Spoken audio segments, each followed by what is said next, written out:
don't think Daniel would probably appreciate my horns on there. But he did that a number of years back. He was Daniel Altschul when he started out. He was looking for people just to pose for him. So the idea was you'd pose for him, and he could get the head sort of at cost, you know, whatever it cost him. Lionel trained from when I was a kid. It was like my Clark University hat, freshman beanie. I don't think they do that anymore. No, don't think they do. Which I think was sort of fun, actually. It amused me the way that looks. And so those are some of my awards up there, say from the Art Association. The medals up there. Try to be somewhat discreet. And that's not always the best of taste. I just cleaned this up about a year ago.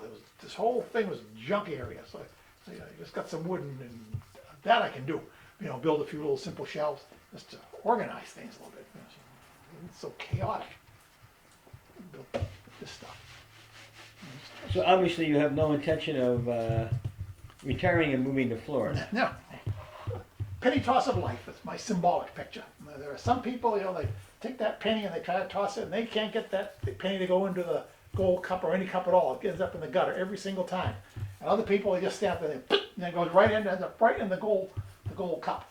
Luck. In other words, it's all luck.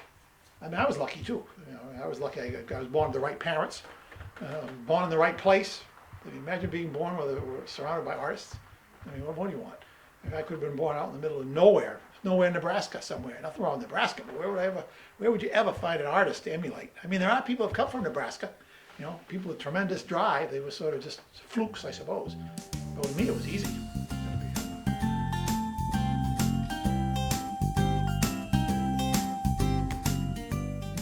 Tell us a little bit about your background, your education, your training, and the events that led up to Movalli Artist Extraordinaire. Oh, yeah.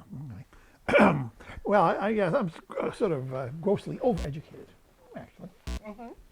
So what happened? Let me think. I started out. I wanted to be an architect, actually. When I was in high school, I was interested in architecture, and in fact, as a kid, I was drawing all kinds of little architectural buildings and things. And I thought, well, I'm going to go on to a technical school. Well, in those days, the advisor at Gloucester High said, no, that would tie you in too much. You'd be stuck doing a certain kind of regimen. You need to go to liberal arts school first, and then if you decide you want to go on to a technical school. Well, I didn't know any better. I said, okay, well, I guess that's all right. So I went to Clark University in Worcester, first class school, I must say. And while there, I sort of I was sidetracked. I had a terrific teacher of poetry, boring to everybody else. And this guy was probably the least popular teacher, I think, in the department. But to me, he really spoke to me because he talked about the work and he talked about the time and the period. And I had this feeling that he was full of much more information than he was even imparting to me. You know, so that impressed me.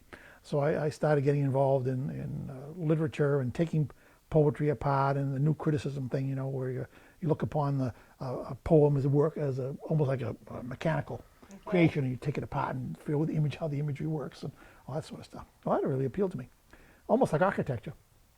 And then by the time I graduated, well, I took the course of least resistance.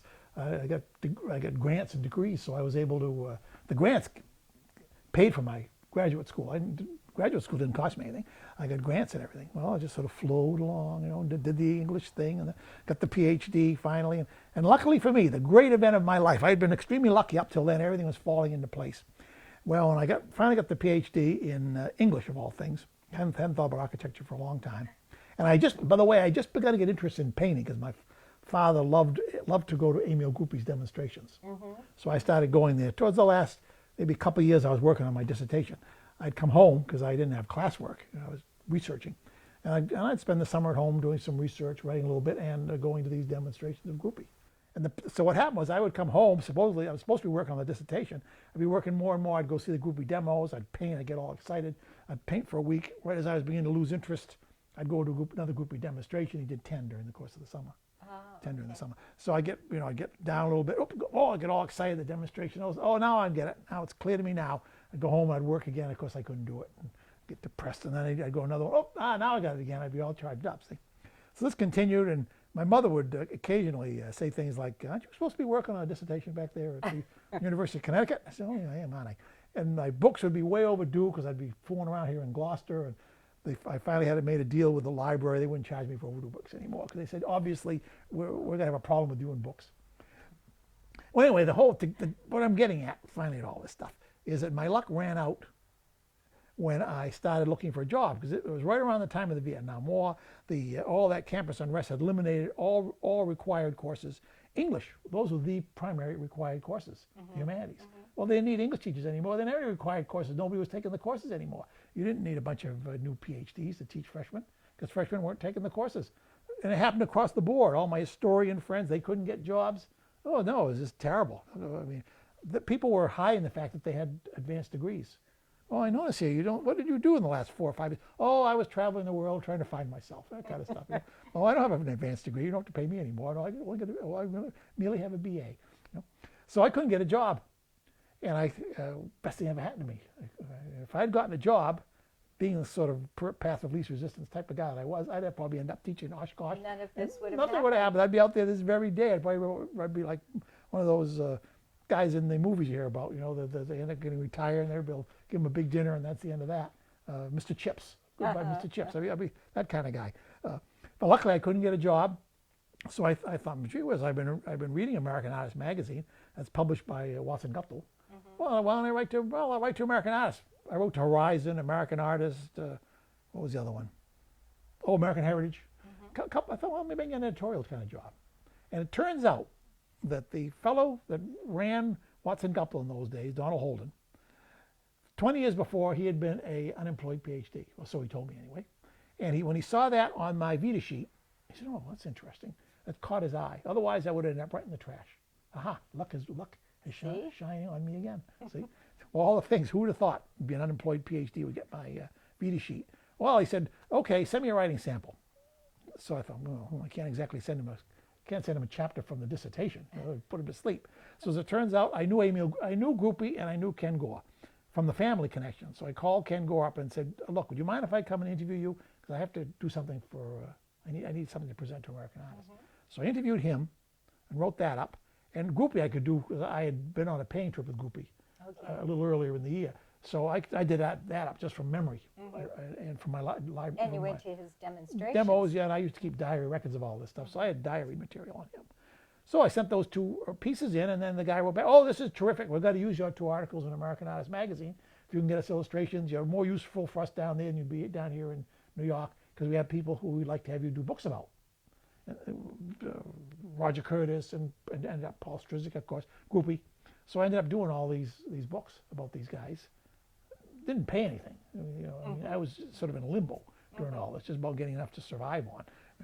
And luckily for me, my parents were very sympathetic. See, because I was chatting with my father one day about it. He said, "Well, look," he said, I was unemployed during the Depression. I had an awful time trying to make a living, and I stayed home because they sort of kept me afloat. He said, as far as I'm concerned, you are now in the middle of your depressions. This is your own 1930s type depression. It didn't bother him any. Basically, I'm the luckiest guy I'd ever lived. I mean, I was born in the right place. I was born to the right parents. I was lucky, met the right painters when I was a kid through my parents. Born at the right time. Born at the right time because I couldn't get a job. If I'd been born later or earlier, I might have got a job with a PhD. I'd be Dr. Movalli teaching in some, godforsaken place in the wilds of America. So you were editing and writing. Editing books. But you hadn't started teaching yet. So that was my whole education. My whole art education was doing these articles and writing these books. Because I mean, Groupie would teach a course. Well, you'd see if you went to a Groupie course, what'd you do? You'd see him for 10 minutes a day, probably. The course of a week. So maybe you'd see him an hour. You'd talk with him. Well, I talk with him hour after hour, day after day, doing these books. Ask him questions. Why this, Mr. Groupie? Why that? Because I would do all the photography. I'd have the things sort of set up. Here are the illustrations. Let's go through slides, and we talk all night long about paintings and why this, why that. And he'd sort of spout off about art in general, and it was like what an education. Groupie was the only guy I worked with some great painters. Paul Strzyk was terrific, and so was Curtis and Belush Lemon, all these guys. But Groupie never failed me. I'd head off to see Groupie in the evening with a bunch of slides, and we'd spend a couple hours looking at the slides and everything. And I think to myself, that guy's got to say something good before the night's over, memorable. And he never failed me. Every time he'd say something good by the end of the night. When did the teaching come in? Well, then I started getting in. I wanted to get involved in the art associations because I thought, hey, maybe I can make a career of this. I didn't expect to make much of a career. I mean, because my heroes were people like, well, Carl Peters, those guys. They never made much a living at it, but they all had a good time. See, so I thought, well, this is maybe I can actually make a living at this thing. This should be something, wouldn't it? So I thought I got to join the art association so I can get my stuff out there. So then of course once I joined the art association, I said, well, now I got to make myself known. So luckily for me, in those days, they used to have these multi demonstrations on Saturday. Okay. You might remember them, maybe when you were a kid. There'd be 4 or 5 guys would demonstrate on a Saturday afternoon at the North Shore Art Association. Well, this is great because I didn't want to demonstrate by myself. What could I say? But 5 or 6 people, no one's talking. You just sort of begin to practice demonstrating in front of a crowd so you don't feel so nervous about doing it. And then from that, people would see me and they'd say, oh, I like that demo you did. Would you mind demonstrating for the Beverly Guild or something? Okay. So now I'm going to demonstrate for the Beverly Guild. What am I going to say anyway? Well, I've got all this groupie stuff now and all these people I've been talking with. So I have material. It's just doesn't have to be my material, but it's material. You knew the groupie palette. You knew all this information. I knew all that stuff. So I said, well, so what I did, so what Groupie told me when he was a kid, he would study with Carlson. Then he would teach what Carlson had taught him the day before. So I was a step ahead of the people there, see. So he was teaching Carlson. I was doing the same thing with him. I was teaching Groupie, more or less. But it was all solid material. I mean, some guys get into this workshop thing and it becomes habitual. I think they get hooked on all this praise. Right. Well, as Groupie said, it's like perfume. He told me one time. He says, praise is like perfume. You don't want too much of it. You overdoes it. So I didn't get hooked on that end of it. I didn't have to, because some guys, I mean, I thought to myself, am I going to be doing this till when I'm 80 years old? I wasn't really planning to do that. But there are guys out there doing this till they're 80 years old. They just love to do demos and then to spout off and that kind of stuff. I wanted to, after a while, after teaching for a while, I was trying to figure out how to get out of this. Well, Groupie was the first guy I ever met who was a real painter. He and Ken Gore, of course. I mean, those, Roger Curtis. I mean, they were the real painters, professional guys. Right. See, living. Those are the living ones. But as far as the deceased painters, of course, John Singer Sargent was the god. And then Soroya. So, see, the nice thing was that Groupie would talk about these people. He mentioned names: Frank Brangwyn, Joaquin Soroya. And Frank, never heard of him. So I had my little notebook with Frank Brangwyn. Who that guy is? Who's this Soroya guy? Find out who this guy is. Run to the library, check out all these books. Check these people out, yeah. So thank goodness I live in an age when they published books on these artists, so you can check them out. It wasn't like seeing them, of course, in real life. But in those days, even when I started out, you didn't see much in the way of John Sargent stuff. I remember when I was still at Clark, I think I was still at Clark. They had a John Sargent show at the Worcester Art Museum. That must have been one of the first John Singer Sargent shows of the beginning of his rise to eminence again. Right. He was a god until he died. Then the modern movement kicked him in the dustbin, and then eventually he started coming back again in the 70s, late 60s. And now, of course, there are books out, all kinds of books out on him, and he's a god again. Right. He's back to being a god. I like that. But he was a bum for a while. That's sort of that's the whole art word for you, isn't it? God one minute, bum the next. Yeah. It's like the movie business. Timing is everything. Timing is everything. That's right. Like the movie business. But I would say Groupie was the guy that gave me the tools.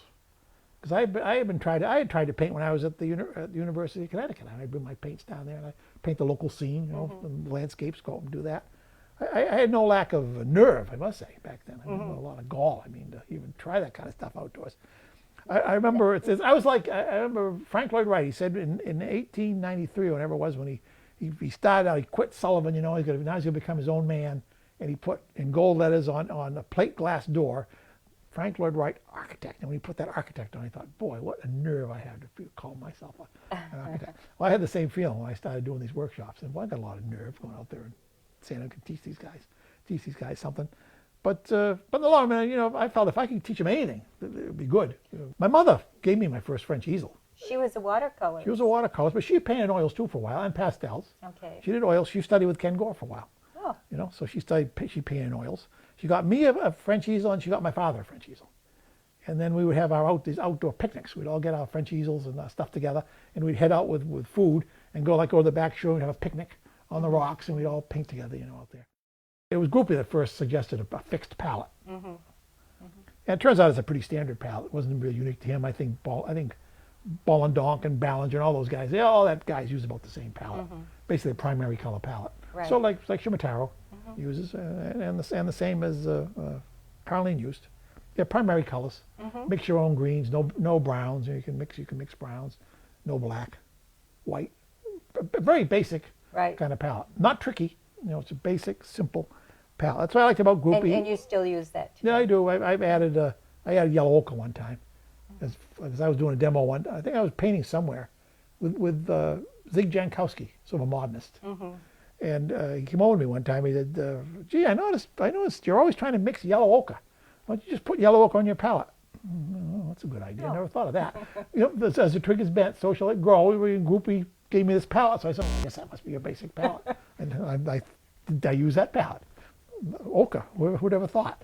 But I have not gone so far into what is the word looking for? I don't know, whatever decadence, as to put on siennas and burnt umbers and blacks. I haven't done that yet. I mean, I still can sort of mix them. Mix them. Bring them home. I remember one time I was showing some to a couple of my mother, I guess. I think it was. She's no life in these paintings. Don't show me that one. There's no life in that one. I don't like it. And that's what I'd like to get now. If I can get a feeling of some kind of life. I don't know if it's the life of the scene or my life, but some kind of life. So you look at them and they don't just sit there. You feel like something's going on. Right. Something's moving around, if it's a composition or the colors or the way things fit together or something. So there's some kind of vitality running through. Because I remember Sergei Bonga was one of these painters I always think is a pretty darn good painter. He had a very nice tape. There's a nice tape out on his career. And every one of the critiques, they show him critiquing people. So put some paint down. More vital. Must make painting more vital. That's what So your mother was one of your best critics. She was. Oh yeah, they didn't just say, "Oh, pat me on the head." No, they were critical. Yeah, they're very critical. Oh, I don't like that. I don't like that. Groupie was the same way. I mean, Groupie was not the least bit. That's what I'm looking for. Tactful or anything. He didn't care about your feelings one way or the other. You come in. He just tell because he didn't think you should be. He didn't think that your feelings should be involved in this kind of thing. This is like they were just talking about this as an abstract item. This is a pain. It has nothing to do with your feelings. This is what's wrong. See, now the problem is he would take criticism the same way. When he was a young guy, that's what you did. Everybody exchanged criticism, and nobody really took it to heart. It was take it or leave it. The problem with Groupie was he would give these criticisms to local painters, and a lot of the local guys weren't brought up in that tradition, and they used to find him very annoying. In the days when I was doing workshops, it was sort of funny. You'd go out to a little town somewhere, and their idea of, we're going to take you to the park. You're going to love this. Is this a terrific place to paint? And you arrive, and of course, it's a little circular pond with trees all around it. You look and you think, there's nothing here to paint, really. I mean, there's a tree, I suppose. I remember a couple of times on the way to the park, we'd drive through some interesting parts of town. And I say, hey, wait a minute, pull over. And one time I said, we're painting in town. I'm not going to paint in that silly park. Let's go down and we're going to paint such and such a street. Well, that was so unusual that the press newspaper showed up, and there was a nice article in the local paper about how we had painted so and so street. Gave some terrific publicity to the art association, the local group. It was a wonderful arrangement. But see, these people had never thought of painting that. Right. And it was interesting, streets and houses and trees. I mean, and right. Sort of beat up, so it had a nice sort of patina for the whole place. So anyway, I like painting that kind of stuff. Something that's interesting, a little design to it. I'm not used to painting people, but no, I like to paint people. That's a whole other subject, isn't it? It shouldn't be. I mean, John Sargent didn't care. He painted right. If he could paint landscapes, he could paint people. He could paint ghosts up there. He didn't care what he painted. It was all grist to the mill. So ideally, that's how it should be. I mean, I think it should all be just stuff grist for the mill. Really, you put it in there and out it comes. Peanut butter or something. I mean, it should be like that. But I think I have a little hesitation doing figures because I'm not that used to the proportions and things like that. So when I paint it, I can be a little off. But it's just practice. Practice makes the master. So I mean, I want to do more of that kind of thing. Well, in the old days, I was a fanatical on-site man. I was the plein air painter because Groupie painted every single picture you see. Groupie, I think. Well, if he didn't paint it on site, then it was a demonstration he did for a group, away from the site. But basically, he was an on-site painter. So I was brought up that way. Again, like the palette I just talked about. A certain way to work. You work outdoors in front of the site. That's where you get the most vitality and energy and all that sort of thing. So I always did that. But then after a while, I thought, there are certain things I can't paint on the spot. I can't paint the Zachem Bridge on the spot. You know, there's no way you could do that. I mean, I suppose you could get a pass, but you get run over by a truck or something. Or that. Well, there's a lot of things you can't paint on the spot. It'd be impossible. You know. So I thought, I think I'm going to have to start taking some photographs. So I started working from photographs, and as time went by, I actually ended up doing less and less work on the spot. You know, I became a studio painter. Who would have thought that I would become a studio painter? I mean, it's embarrassing. You know, I mean, that really was decadence for me. Painting the studio. I mean, come on, you must be kidding. I never took any photograph. I painted outdoors for 20 years. I never took a photograph. I mean, I went to Venice. I didn't take photographs. I thought, well, what do I need photographs to Venice for? I'm never going to work from I'm never going to work from them. Years ago, when I was in full flower as a plein air painter, plein air artist, the American Artist magazine said to me, Charles, would you write an article about plein air painting and versus use of photography? See, so I wrote what I consider like the anti-photography article. Oh. I mean, they got more letters in the magazine. Who's this guy think he is? You know, I mean, photographs sometimes are wonderful things, but I stated the case as strongly as I could. So, of course, in order to get a little response, that was the whole idea, stir everybody up. You know, but it's a little embarrassing because now if I do something for a photograph, people will say, "Wait a minute, aren't you the guy that wrote that article about how nobody should paint from photographs? That they're dead. They're only the husks of reality. They're like the husks you find under a spider's web. You know, the sucked clean of all life and vitality." I mean, I really went at it. But as an artist, I would feel that in addition to the photographs, you have that original picture. Right. Or a scene that you've seen in your head, and that comes into play. So it's basically using your intellect and your photographs. Actually, it does. It gives you a little more time to compose it. So, I mean, if you could be, I mean, Group is a terrific composer, and he could stand there and in 5 minutes get a composition. But there are some things in the studio you really can start thinking about it a little bit. You know, I want to compose this. Maybe it's a little more complicated sort of thing. So that's really a studio is almost required. I mean, there are certain Sargent paintings you see, you know, there's no way he could have painted that on the spot. I mean, he must have used sketches or photographs or something. They're just too complicated. Right. Even Sargent couldn't have pulled some of these things off. I mean, I know there's one of a Spanish hospital. I mean, there must be 15 people in that painting. I don't believe he painted that on the spot. Right. Well, and how long does it take to do a painting? Well, it didn't take a long time to do one. I mean, to perfect it. Yeah, well, it doesn't take a long time to perfect it if you know what you're doing. I mean, Groupie's paintings took an hour and a half. Really? Yeah. 30-36. When I first went up, I first went painting with him in about I think it was 73. He was in his 70s, right? Do a 30-36 in the morning, hour and a half, bango. Complicated. Birch trees, stream in the background, big mountains, tree leaves. I mean, I was like dumbfounded. I was like, how in the world did he do that? Then in the afternoon, he'd go home, he'd rest a little bit. After all, he was in his 70s. Have a little cup of nice hot soup, and he'd take a little nap. And then around 2 o'clock, okay, out we go again. And he'd go out and he'd do a 24:30 in the afternoon, 24:30. And then if he had time at the end of the day, he might do a 20-24 sketch. Did that a couple of times. Amazing. So the guy's doing 3 paintings a day. The guy's in his 70s. I hate to think how he painted when he was a young man. You know, I mean, he would in the old days. Someone told me he would have a class of 30 people in the morning. He would see everybody a couple of times, and he would paint a painting. How in the world did he do that While in he was the doing morning? that. Yeah, how would he do that? That amazes me. But I'd say that guy painted. He probably painted 10 or 12,000 paintings, you know, in his lifetime, but all of them outdoors. So he could see a composition just like that. The way I look at it is the composition is what you want to say. That's how I look at it. Composition isn't something you stick on. I'm going to get to the point. Composition isn't just something you stick on a picture. Because, you know, I mean, I know I've talked with people and they'll say, oh, yes, I see this S thing, you know, running through the painting, S composition. Well, that's got nothing to do with composition, S's and all that baloney. What composition is figuring out what is it I really like in this picture, and then designing everything else to express that, whatever that is. And whenever I've gotten in trouble, it's because I've gotten 2 or 3 things going on simultaneously. You know? And I sit back and I think to myself, what am I trying to say in this picture? Oh, yeah, I'm trying to say that. Or what's this doing in it? And what's that doing in it? I mean, I learned that 30 years ago, but I'm still making the same mistake. Well, do you do that with the painting? Do you say, oh, I like the light, the way the light affects, so that's what I'm trying. I have to think, what am I trying to say here? I let everything else go. You know? But as I said, my problem is that because why are we painters? We're painters because we're visual people, right?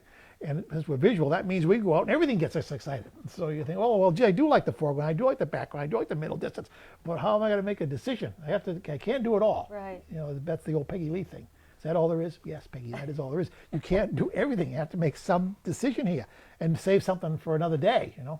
Save something for tomorrow. I'm doing this today. I can't do everything. So that's expression. What is it I want to express here? And then how can I simplify it down to make it crystal clear, of course. So, and then now there are two ways of doing it. I mean, you could say, this is what I want to express, and what I want to express is the texture of the wood. Well, in that case, of course, you will have to work for 10 days on it because you want to get the wood in there, and you want to get the little rust on the nails, shadows cast by the rusty nails, the little fly landing on that kind of stuff. But I'm not interested in that. That's not the kind of thing I'm interested in. I'm not interested in the texture of paint or the texture of anything, really, when you come right down to it. I'm interested in how big shapes, how the whole how everything fits together. How big things fit together. I'm not interested in painting doors that look like doors necessarily, or putting all the mullions in the windows so you can tell. I was out painting with two engineers one time, and they were not saying anything against engineers, I mean, they're very clever people, and they become terrific. They actually end up being terrific painters because they're problem solvers, see. Or videographers. That's right. They can become terrific videographers, problem solvers. But anyway, the problem with these two guys here, they were standing in front of this colonial house, and one turned to the other and said, "Let me think. Are those 5-inch or 6-inch clapboards?" See, that's the kind of thing engineers worry about that stuff. Right. And they probably counted the clapboards when they were doing the painting. But I don't care how many clapboards there are. I don't care if the windows are 3/6, whatever those different things are. I'm just trying to get the big idea. The big idea, and make it fit the canvas. Has to fit the canvas. Goupy said years ago, the best painters, composers he ever had were guys who used to be textile designers. Because textile designers they're always doing something in the square, more or less. They always got parameters, see? And that's the trick, is to fit everything right within those parameters. And I asked Goupy one time how he could compose so quickly. He said, I take the scene. I can't do this. He said he could do it. I see it on the canvas. I can move it up, I can move it down, I can move it left, I can move it right. And whenever it's right, where I have it right where I want it, then I put a few lines down to remind me, and I proceed to paint. See? Interesting. And I can't do that. But I can sort of go for these basic lines that we're talking about.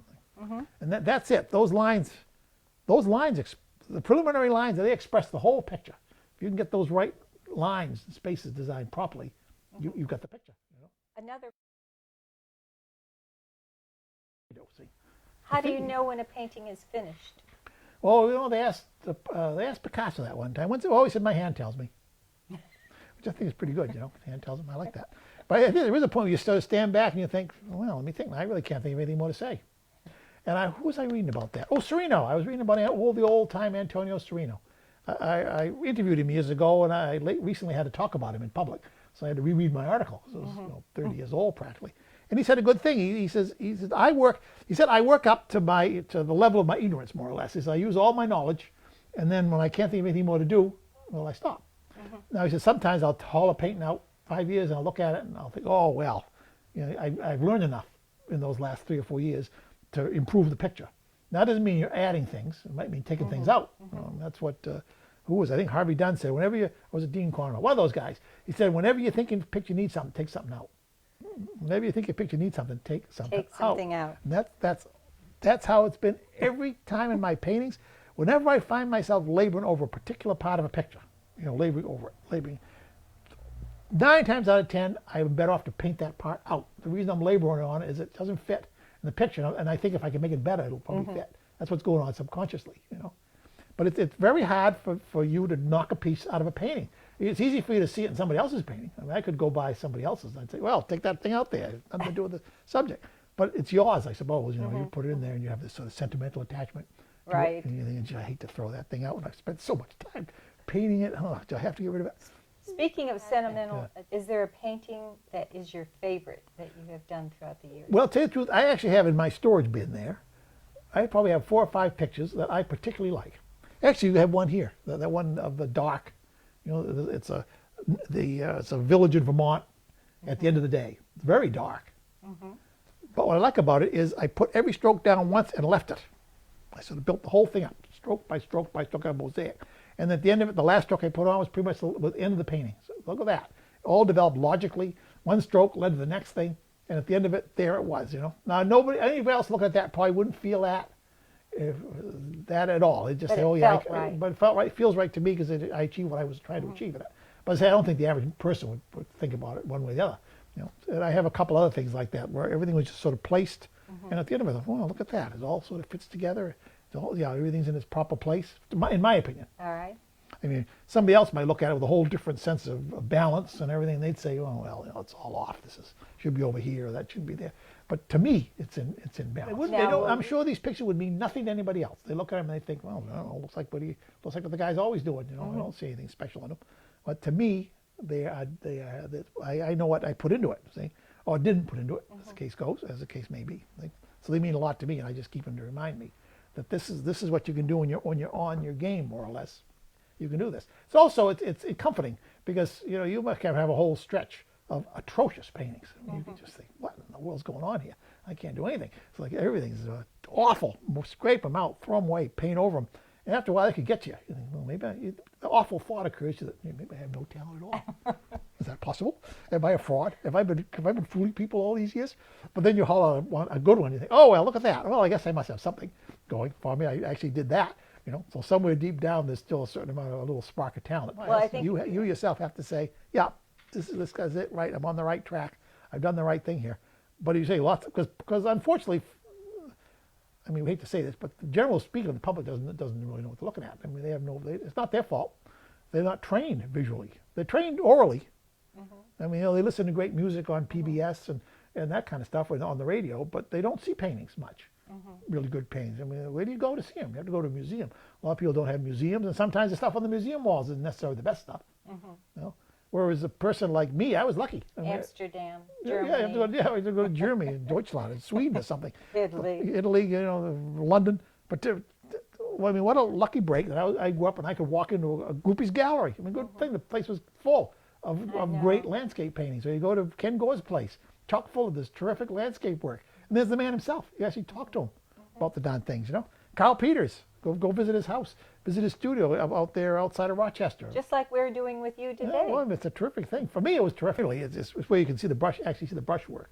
And not that thick paint is necessarily anything. Even Sorolla said, don't think that every time you paint you have to paint a nose in 3 strokes. He says, that's ridiculous. Sometimes it's going to take you 10 strokes to paint a nose. But it's just that part of being painterly is since you're working with strokes, it's also a simplification of that. Because you're trying to say things with as few strokes as possible. It's like then it becomes almost like athletics. It's like I think it was Greg Lugano, was that his name? Remember the diver? Yes. Greg Lugano. He said if Louganis, that is where Louganis, right? He said if what I'm doing doesn't look simple, then I'm not working hard enough. If what I'm doing doesn't look simple, I'm not working hard enough. Well, I mean, it's hard to put one stroke down. I have to say it in a stroke. It's hard to be simple and it's to be complex, Robert Henry. It's hard to be simple and it's to be complex. It's a little easier to sit there and say, okay, I'm going to draw the boat and I'm going to put every little detail in there. That gets to be craft almost. But to figure out, like Sargent used to do, how can I analyze this thing down so I can do it? I can take 3 strokes and say what somebody else would take 100 strokes to do. That's the trick. I remember I was talking to Paul Strzyk one day, who was a believer in this kind of thing. And he said, no, he said it's like me. He said, Strzyk. He said, man, if I went down, I'm trying to describe Rockport Harbor. Well, I mean, I would take me 3 pages. I'd probably do it.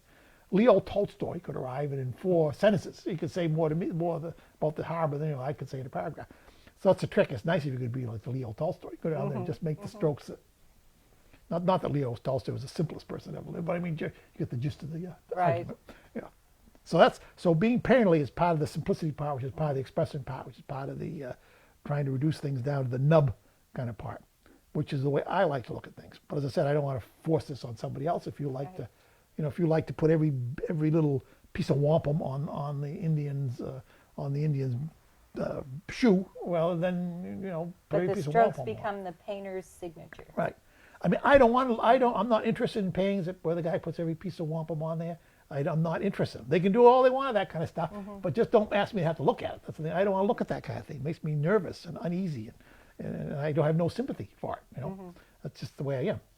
Now, Alma Tadema, who does these beautiful scenes of dancing ladies with marble and stuff, there's something about that I can appreciate. That is just so beautifully. You see something sometimes it's just so beautifully done, even if it is tight. You can't help but say, well, I give in to this guy because he's won me over.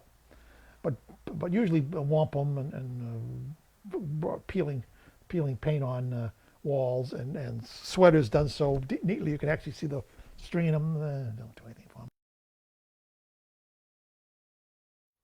Want me to tell you a power of suggestion story? Absolutely. Tell me. Yeah, power of suggestion story. I was in the Museum of Fine Arts in Boston, strolling around, and it turns out there was a girls' school there apparently. It must have been a little art class, and the kids were probably, I don't know, 12, 13, something like that.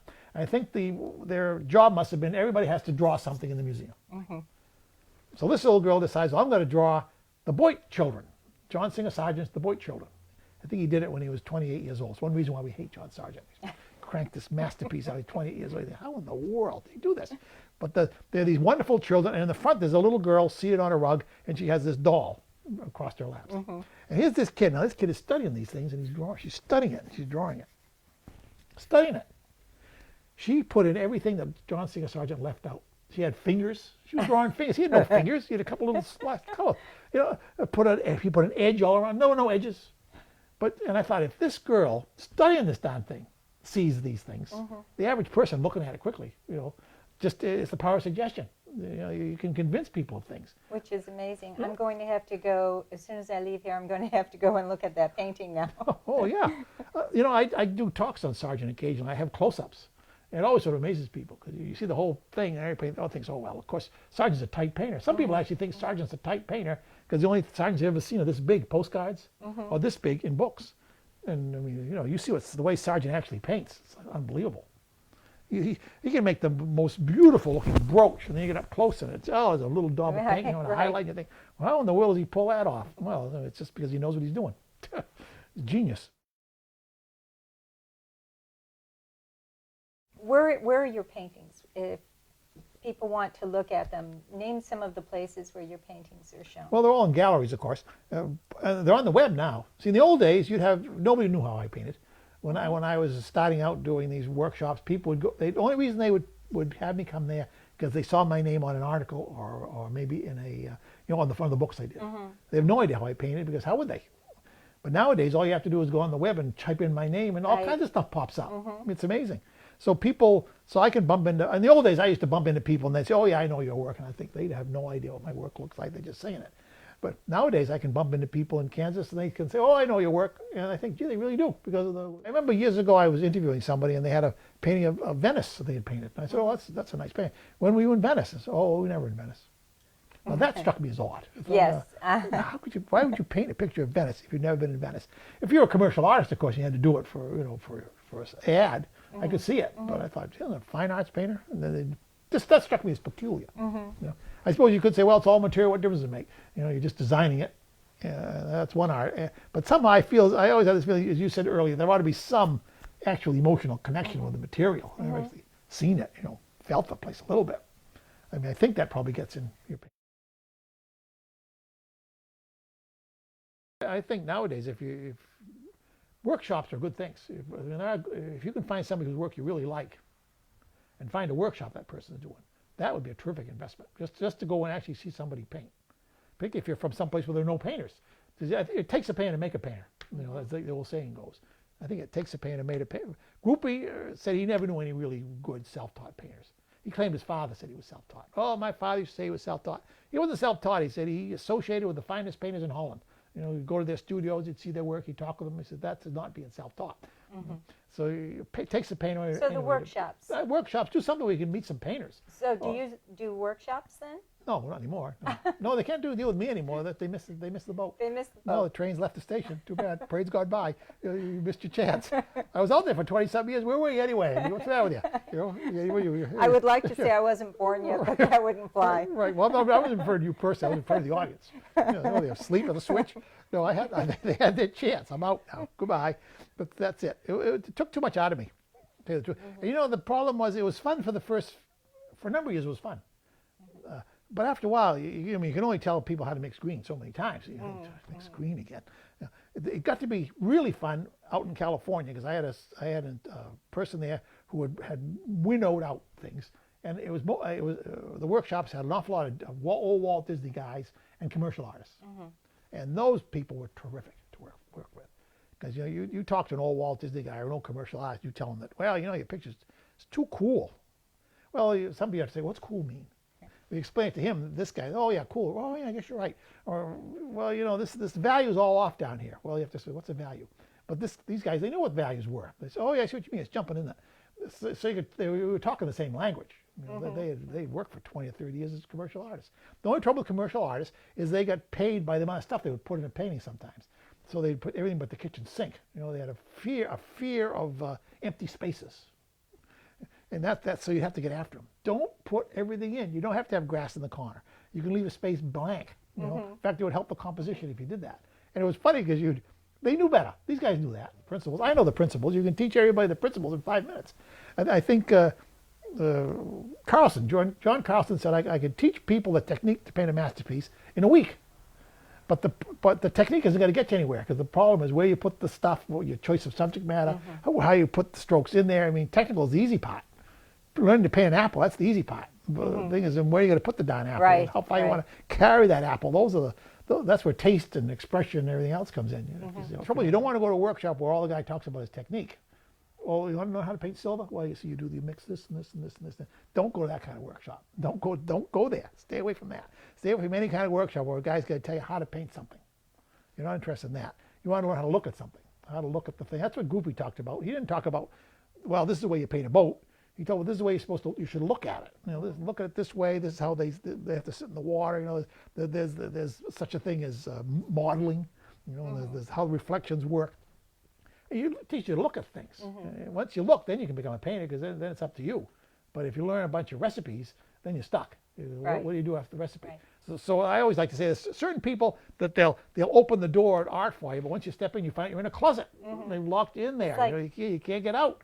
But a groupie, he opened the door to art, but when you step through, there was all of art in front of you, the whole great world, you know.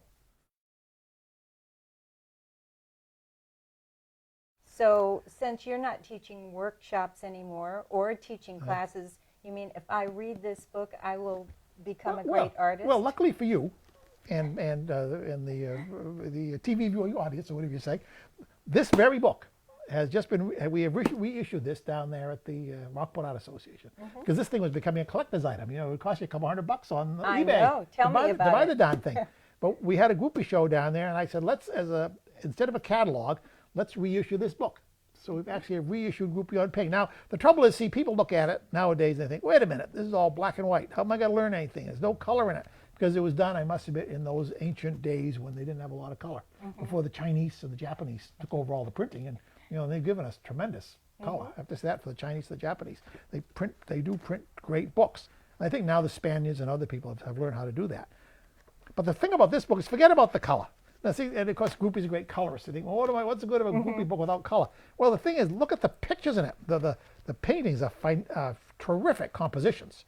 You know, the way he composes, and a friend of mine, I don't want to, talk up this particular book that much, but a friend of mine went to Zig Jankowski, a modernist, Zig Jankowski, and said, you got any suggestions for Mr. Jankowski? He said, look, yeah, Jankowski, go home, get out the Groupie book, and take out your magic markers, get a dark magic marker and a mid-grade magic marker, and go through and figure out the black and white, trace the compositions and figure out how he distributed the black and whites, the pattern, all through his paint. So I guess my friend actually went through the whole book, did studies of every single one of these pictures, trying to figure out the black and white patterning of them.